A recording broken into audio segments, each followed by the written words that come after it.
Hey, what's up, everybody? Welcome back to the channel today for another review. Today, we're going to be reviewing the new horror film Smile, which made its world premiere this year at Fantastic Fest 2022 and is available in theaters today.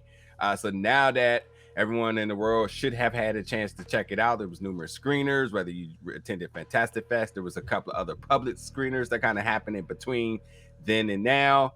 The film is available in theaters, and so we're going to talk about it. I think we're going to go mildly into spoilers here. Who knows? But so just be prepared for anything.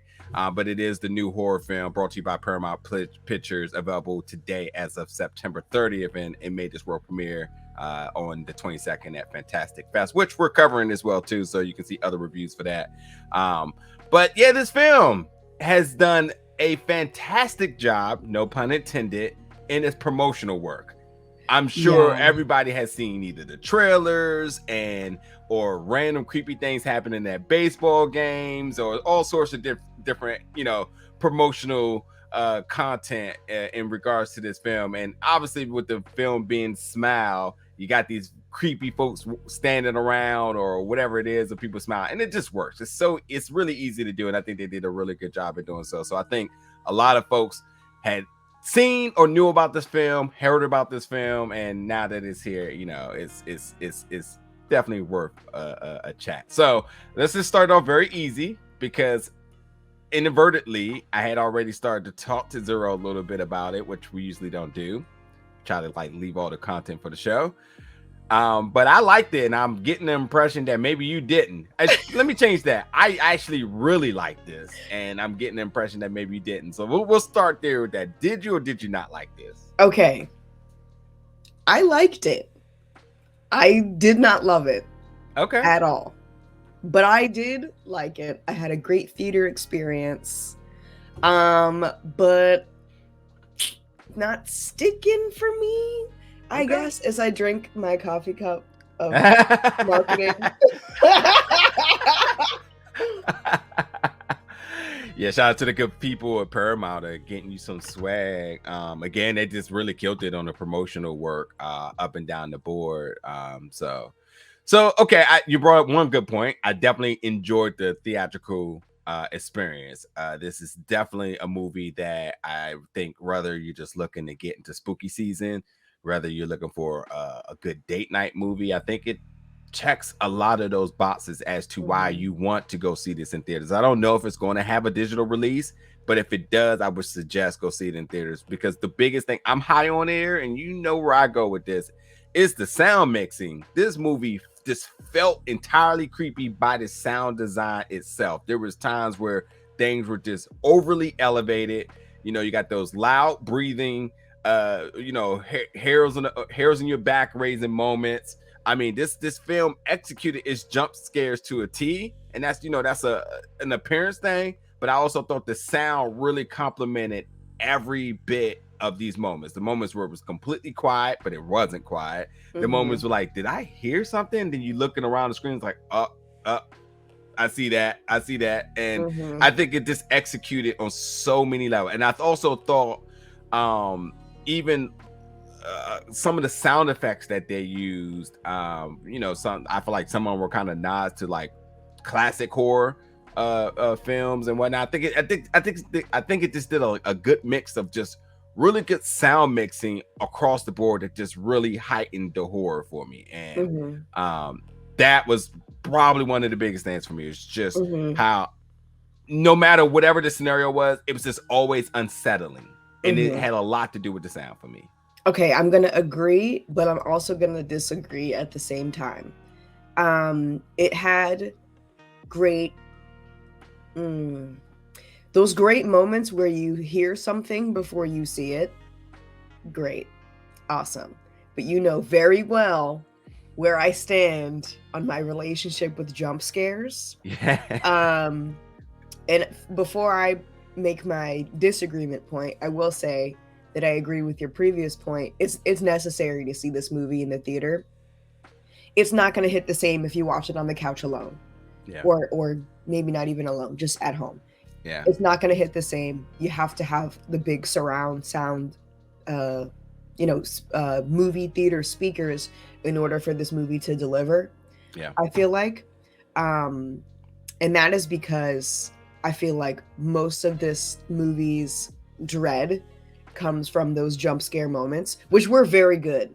I will say were really good jump scare moments, which I think is kind of hard to do because you know how particular I am with how jump scares are curated, I guess. And the two opposite sides of the spectrum were in this movie. So you have your jump scares that don't rely on heavy sound, which those were the jump scares I thought were fantastic. For example, little spoiler here, the cat in the nephew's gift box. Hold on, That was incredible. let me jump in there real quick, because I feel like I haven't even discussed what's happening in the film. Really quickly, we have Dr. Rose Cotter, who is a therapist who goes to see one of her patients, and upon seeing her patient commit suicide in front of her, this has just sparked a traumatic timeline, a chain of events from one person to the next, that the more and more she discovers more about her patient's past, the more and more she realizes that she may be involved in this sort of just continuously chain of freak, bizarre, traumatic incidents. So whether it's her believing she's seeing things and no one around her is believing her, which is a lot of the same symptoms that her patient has, she's now having these moments of sort of out-of-body experiences where she's seeing things, but no one around her is believing. She feels like whatever may have been attached to her patient now has attached to her. And so to your point now, is one of those experiences where, as you mentioned, with her nephew and the cat, and so on. So yeah, so just to kind of lay the groundwork down, Sosie Bacon plays Dr. Rose. She is partnered alongside of Trevor, who's played by Jessie Usher. They're engaged. You got a couple of other notable folks as well too, but I will stick with our main two for the moment. So, but yeah, go about your point. Ahead. Yeah. No problem. I just want to make sure everybody know what's happening in this film. But yeah, continue with your point. I need to make sure that this is not my last movie review ever, and I say some nice things. Otherwise, you're never gonna invite me back, and nobody else will. That's not true. No, but I'm not a complete hater. So that jump scare, and there's a handful of others like that in this movie that just are scary, just naturally, I guess, are led up to in a really great amount of suspense, and did not rely on the just boom in the theater, when everybody jumps at the same time. But I will say that was most of them. And that's what makes this a great theater experience. Like when everybody reacts at the same time, more often than not, that's awesome when that happens in the theater. Although I will say it gets a little bit cheap for me. And that's where I was a little bit disappointed with the heavy reliance on loud noise to scare you. It kind of made this movie like a roller coaster movie, which is why I said it's necessary that you see it in the theater, because you're going to have a great time with the people around you. And it won't hit as hard in the theater, one, because I highly doubt, unless that you have a indoor movie or at-home movie theater, that you're going to have speakers strong enough to wedge that into you like it can in the movie theater. So I agree. There's some great use of sound surrounding some jump scares that are a little bit more unique, but for the most part, it's loud. And that's scary. Yeah. And right, you got points where it is really loud, and you got points that it's really quiet as well too. So I do agree, like in terms of just the roller coaster of not only events but of emotions and tonings, and it's all, I'm not saying like the tonings like not cohesive, but like again, sometimes I could feel at peace and then it's not. And then there's like a sense of heavy dread, and then there's a sense of probably heavy remorse at times, I think, as well too. Because obviously, following, Dr. Rose, and why she's experienced all these things and no one around her is believing her. I mean, at some point you kind of sympathize of like, hey, there's some type of parasite attached to her, that her fate is, you know, almost inevitable, and she's on this sort of road by herself with everybody around her, sort of, you know, at one point or another, you know, that bridge between and connection that they have is being burnt, and you know, it's for reasons, but they only see it from their perspective. You know, as she said, does anybody believe me? And and that's like it's a powerful statement, which to me, I think what I really liked about this film was that, and you know me, I love the surrealism in horror. I love when you can connect something that a lot of people can relate to, and I think trauma is the big theme of this film, because this seems to be something generated and feeds off of trauma. I don't know if I have necessarily seen a story attack mental health like this. You took the words right out of my mouth. And that's scary. That's scary as hell to me, because like all of us got something that we're kind of battling, and that the fact that this thing breeds on your trauma and traumatic experiences that you have and you may have not dealt with, it makes you an easy prey. Now, typically, this is alluded to like fear, which is obviously very standard. You know, either you have fear or you don't have fear, but trauma is a whole different beast here. And I also think what's sort of telling or kind of candy in this is that she's a therapist. So you're thinking like, oh, well, she has it together. I mean, you know, and sure, she has a therapist, because most therapists has therapists. So like, she has her resources around her. Of course, she couldn't have anything that could be, you know, holding weight for her over years. And the film says, okay, so just in case that you did not think that anybody around you could actually be going through something that you may not actually see, here you go. And that's sort of the theme of the film, is that like she's going through something that no one around her believes that she could be going through. That is hella scary to me when you start to really think about what the film is trying to say. It's like, it's a therapist who has a therapist who helps other folks, who you can almost say ideally has the perfect life. She got her partner, they're engaged, they got a nice house. Obviously, they got a little bit of money. They both got good careers. She got her sister, got her nephew. You know, they got, you know, potentials for a good positive future. But she's struggling, and she's literally, I'm not gonna say self-destructing, but sort of unhinging one page after another, and everyone around her is like looking at her like, what's wrong with you? As if like nothing can be wrong with her. That's the thing. Like, and that's a crazy and not crazy in terms of just, you know, of trying to attest that mental health is crazy. It's a crazy in sense of just putting this picture together. Like, there's a supernatural element to this, but there's a very surreal element to this that like I don't think a lot of people are like paying attention to. That like, this is what you say is a normal woman, good job, a good career, money, house, and little did we know that she's struggling with trauma from her childhood that has got all the way to this point in her life that is completely making her unhinged to potentially her fate. That's why I love it. I really like that about this movie. For all the things that were very obviously fantasy that I didn't rock with so much, what I really left the theater appreciating was the themes of mental health. And this movie is like, it's a little goofy, y'all. It's like, for sure. It's a little goofy. But those themes are not at all. And they mesh them in there really seamlessly. Like, for example, we have our main character, Dr. Cotter.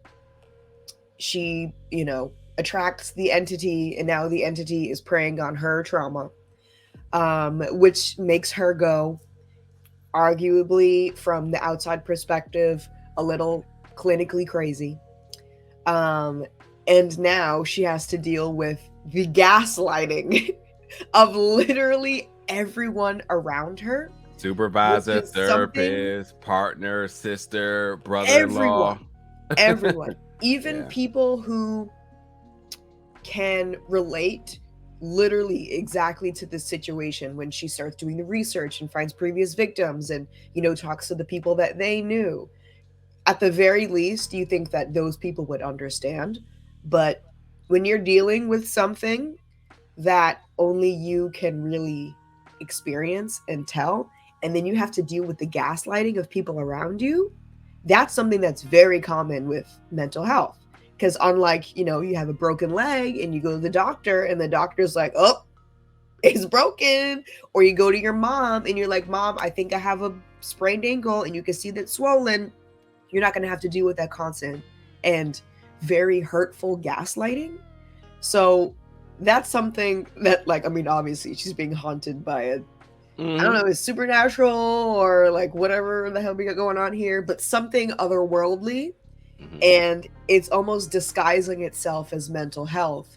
Either way, she's being gaslit from the outside, which is very scary. Yeah. And I did really appreciate, there's like a little commentary on that there. Yeah, that's the word I was looking for. Commentary. Yeah. Yeah, because the way that she would react is, you know, and unfortunately, sometimes when you're being gaslit, you don't exactly realize that you're being gaslit. Maybe until a little bit later, or maybe not at all. You don't realize what's happening to you. Yeah. I think every single person in the world has been in one of those situations, and just kind of lets it go. But Dr. Cotter, as somebody in the professional industry, knows what is appropriate or not. So when her husband, fucking A-Train, I hate that guy, is like, you're unhinged right now. He's like, what are you talking about? You know, the way that he's using her mental health kind of as a barrier so he can get himself out of a situation, even though he has no idea that his fiance is actually in danger right now. She's like, yo, WTF, that is not something that you say to a mentally ill patient. Even so, I'm not a mentally ill patient right now, you know? But those little sprinkles of dialogue, it happens again with the sister. I think again at the hospital. But I like that little commentary because it's about mental health, but not about mental health. I don't know. I picked those things up, and it's a thing. You know, we live in a society, and we have to get a little bit more used to being honest about our mental health. And I like that we can see that from the inside perspective here, which made me feel good leaving the theater, but doesn't take away from the goofiness of this movie at all, in a good way.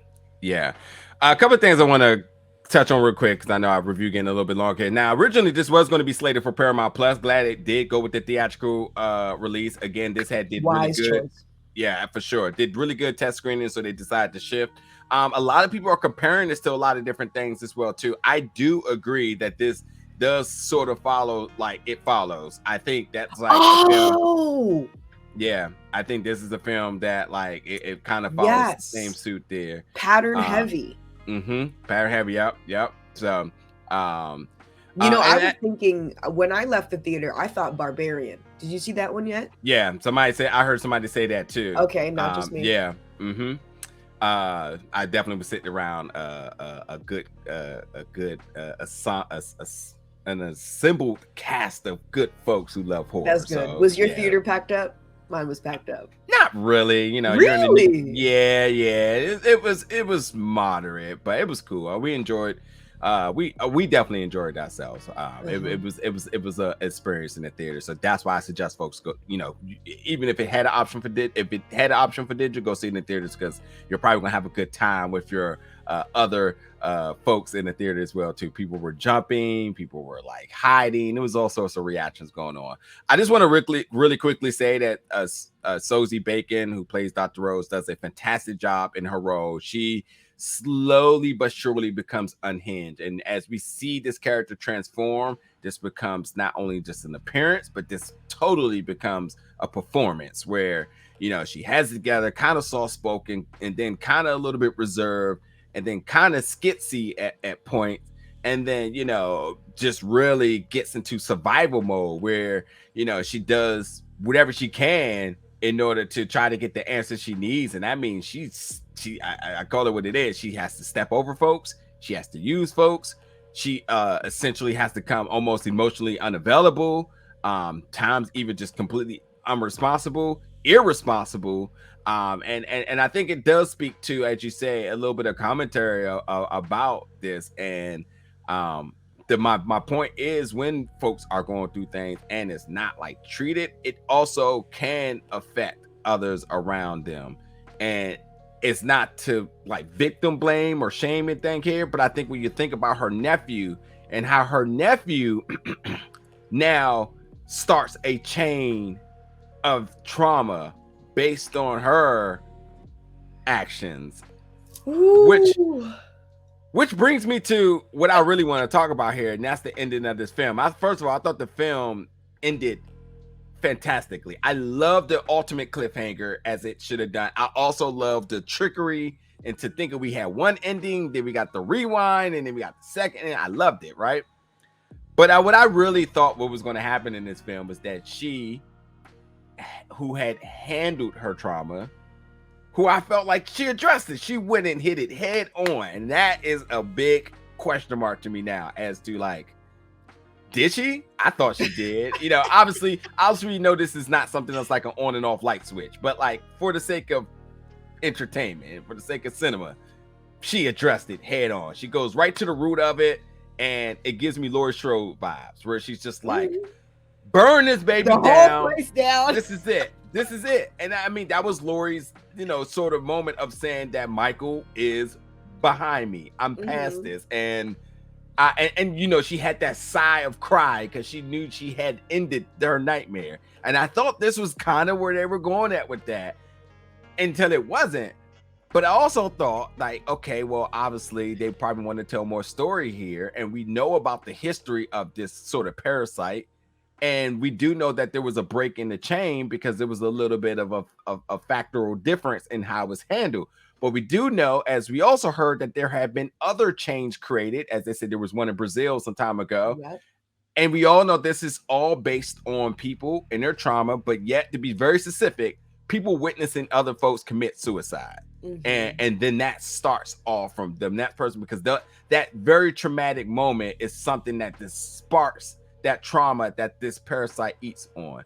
So I started to think, well, maybe the little boy starts his own chain. He done seen his little homie gifted to him, and he was like, "What the?" Not then, little homie. I'm not gonna tell anybody what that is because that kind of broke me. I hated that scene because it was like, good though. It was good because I did not see that coming. I literally said, please be a train 20 times. Please be a train. Just please be a train. Please be a train. And it did not, because I knew what was coming. I didn't think about the fact that maybe the nephew could rope himself from that trauma, could rope himself into the chain. But think about the moments of the nephew looking at her outside the window. Obviously, the birthday party. Those are significant scenes that they shot that tells you like, they want something of this, you know? So that's kind of where I thought they were kind of going at with the end of the film. But I think that, you know, they left with an ultimate cliffhanger. It'll be good to see them kind of come back to this. There's literally a lot of different ways they continue the story. I think this is going to do very good in theaters. Again, as we go into spooky season, I think a lot of folks are looking for, you know, their next fix. And I think this is a film that should satisfy. And again, I thought performances was good. I can even go to Jessie T. Usher and say as Trevor that like he definitely becomes this very questionable character, because I also think that like he's a reflection into society where folks need to say, well, how do you kind of, you know, and sure, he does something really, really shitty. I'm just going to just say that. But like, I think he plays these type of characters very good. The characters that like, do I like him or do I hate him? And you don't like him. I'm telling you right now, you don't. You can't. Because there's moments where you're just like, oh, he's a good guy. You know, he comes and take care of her. But then you start to see that kind of get questionable. So, you know, you make the determination if you like this Trevor character or not. But Jessie continues to pop up in films and roles. I'm like, Jessie, let's see what you got in this one. I thought he was pretty solid for that. So let me see, and I think that's all I wanted to say. I have one more thing I would like Oh, and this was also shot in Hoboken, by the way, right across the pond. Really? From you. It was right over there. That's right crazy. over I there. didn't know that. Right over there. The reveal at the end. Yeah. I don't know how to say this without keeping it a little vague, but the entity reveal. Yeah. Oh yeah. Yeah. So yeah. good. Yeah. So good. Yeah. And I will say this: the CG was not like amazing, but I don't think anybody cared because that design was fantastic. And I love demonic footsteps. That is my oh my god. I just get chills because it creates that presence of like, oh, it's about to go down. And I talked about the sound, and when we get the reveal and then you hear the steps coming, you're just like, oh yeah. But the reveal was dope.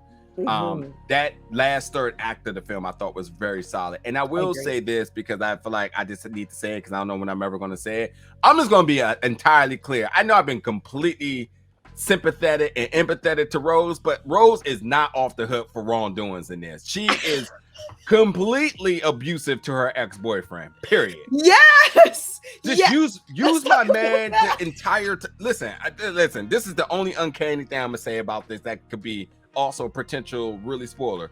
Once she realized how this entity worked, she then needed to make smart decisions where we know, as I said, that this thing feeds off of the idea that if it passes by you witnessing somebody commit suicide, which means that when you're affected, you have a timeline of how many days, a window of when potentially you could be fully possessed, and then you seek your next target. So what does this tell you? Figure it out or isolate. The fact that she was just like, I'll just go to my old job, or this guy that listen, let me say exactly what I need to say right here. This guy that made me get time off of work, leave of work, paid leave because of a scenario, because you've been working 80-hour weeks.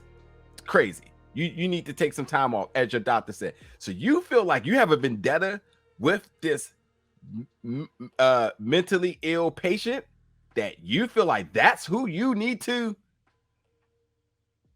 and then your superior, your doctor is who you feel that should be a witness.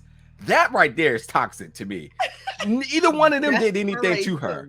Either one of them did anything to her. So her thinking like, oh, this is the answer. I need to find my victim. It's gonna be that guy, the guy that did absolutely nothing at all. And then the victim will be my doctor. Which that scene was so cool. It was. The laughing, the face, that oh my god. But then, as I said in the original point, her completely using her ex-boyfriend, who clearly loves her, who've been trying to pop up and become relevant in her life, then took his day off to go around the world with her. One day. Yep. Tapping into his database that he probably shouldn't be looking into those cases because there's always an audit trail. So they're gonna be like, why were you looking into that? Then even beyond that, doing more and more research for her, getting her access into something that potentially she wasn't allowed to do without a court order. And then to top it off, sets my man up for failure. That's all I gotta say. That's all I gotta say. That's my piece. That's my piece of Smile. So I enjoyed it. I highly suggest that you watch it and you all connect the dots and everything I'm saying here. But I enjoyed this film, and I probably will. I hope it does get to Paramount Plus at some point. Down the line, maybe like December. But I do absolutely plan on trying to see this in theaters again. Let me get your closing thoughts. Watch it in the theater. Necessary. Bring your friends with you. The more, the merrier. The theater that I screened this in a couple of nights ago was packed, and it made it that much better. Don't watch it alone, and take control of your mental health, I guess. There you go. Well, check out Smile, as you see in the graphic above. It is in theaters only September 30th. Brought to you by Paramount Pictures, which again I would not doubt if it gets to Paramount Plus at some point, but don't wait for that. Again, it made its world premiere at Fantastic Fest this year, 2022. Now available in theaters. It's a solid movie. It's an hour and 15 minutes. So you're getting super close to 2 hours, but the entire time, I think that you're going to be invested. I feel like, to be in full transparency, I feel like the beginning of the film gave me vibes like, oh, this could be some streaming film, but I thought the final act was really strong, that really is convincing enough for me to tell you that, hey, you should check this out in theaters, and sort of try to derive your messages from this. Like, yes, there is very much a very supernatural or whatever demonic sort of horror aspect to this, but also, as I like to kind of see what's the message that's being told in some of these films, and I think that there's a very surrealism in terms of mental health and what people identify as people who are going through things look like. You just never know. And I think that, like, as we try to move better in society, I think this is just one of those films that's kind of probably using something personal to themselves and saying that, like, hey, you never know, so just be kind to everybody, or be understanding, or just listen. Because while a person may have a smile on their face, they actually could be completely broken inside. So there you go. Anywho, folks, check it out. Jump in the comments, and we'll see you back for more spooky season reviews very soon. Thanks for watching.